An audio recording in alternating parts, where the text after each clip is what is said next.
Multiple local activist groups gathering outside the federal building in downtown Grand Rapids today to call attention to an immigration case in Texas that they say represents others that are happening right here in West Michigan.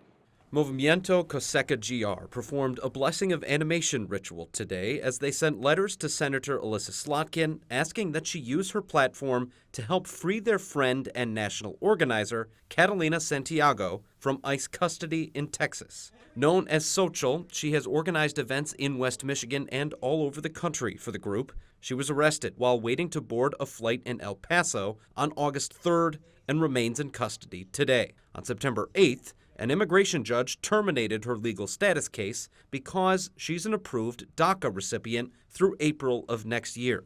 She continues to be held while the federal government prepares an appeal. Tuesday, her legal team will argue in a hearing that her detention was never legal in the first place. The Trump administration is targeting so many people right now, and this is kind of just what happens when you have an administration who sets these alarmingly high quotas and doesn't really care who ends up in their grasp.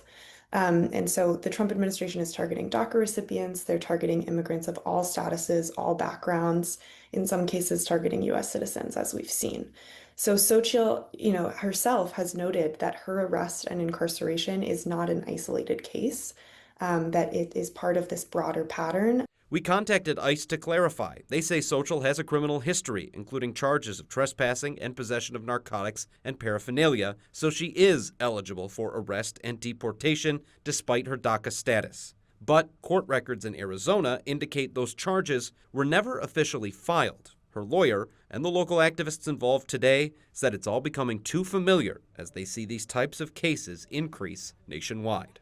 These same groups plan to talk more specifically about ICE operations happening here in West Michigan at an event scheduled for Saturday at noon. They say they've invited county and city officials to come hear those stories that day. In Grand Rapids, Duncan McLean, News 8.